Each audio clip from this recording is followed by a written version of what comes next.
Hello, welcome to my new show, Game Talk. On this show, we will talk about video games. Surprise! Okay, I'll stop. The discussion today is complexity or simplicity. Which would you prefer when playing a video game?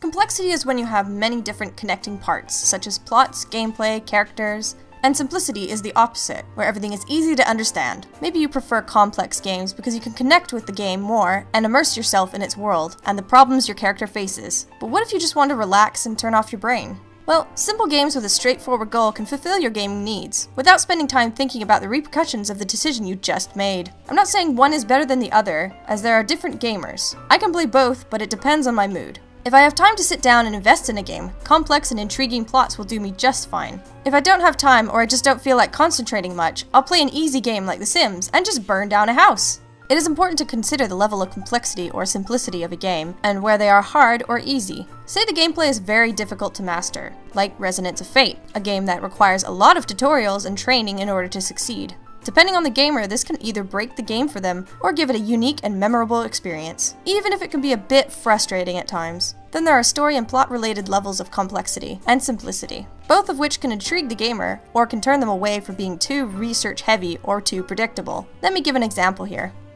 The video game Nier is full of complex plot twists and requires additional research to understand it fully, which, to a future librarian, may be fun, but to others, may be a huge pain. The story goes like this. In the game Drakengard 1, one of the endings leads the story to present-day Japan, where an epic battle ensues in the sky. Nier's plot is the aftermath of that fight, as two strange beings fall from the sky and spread this unknown, incurable disease called the White Chlorination Syndrome. In order to defeat this disease, humans thought it was a good idea to make this project called the Gestalt project. This is where it gets complex and weird.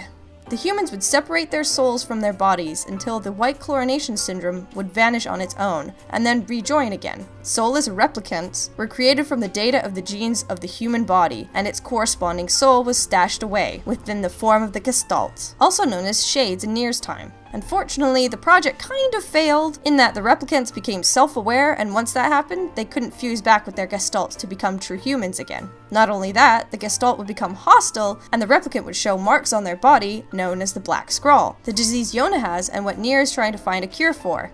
Complex enough for you?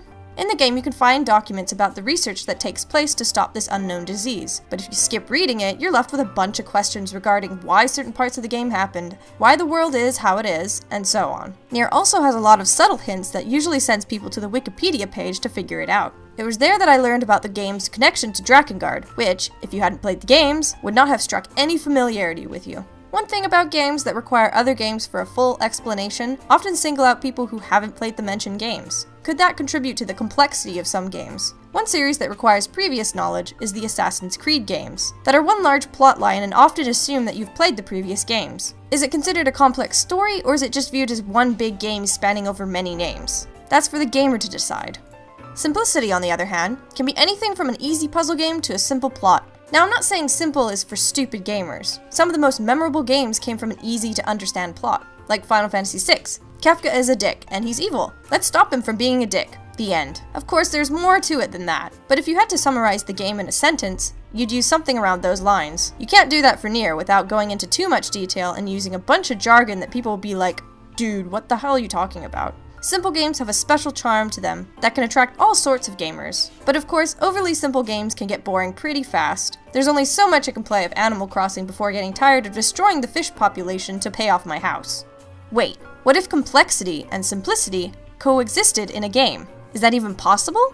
Well, only a few games can pull it off, and one of the most well-known series can do it without much effort. I'm talking about Pokemon games. The story is as simple gets. Go to the gyms, fight people with Pokemon, become the champion. Every game has the same plot, and yet we don't care that it's so simple, because the game can also be complex with the Pokemon you capture and breed. Now, I'm not one of the gamers who do the individual value breeding math calculation shit, although many do like it, and it adds a whole new level to the game. But even with the basics at hand, there are many different combinations and tactics to use in Pokemon, that it can become very complex, what with the strengths and weaknesses of the Pokemon's elements. So what do you think? Does a complex game create a more restricted experience? Does a simple game feel less meaningful? Ideally, the game should be inclusive but also deep. But if it tilts in favor of one side, it may lose something of value to certain gamers.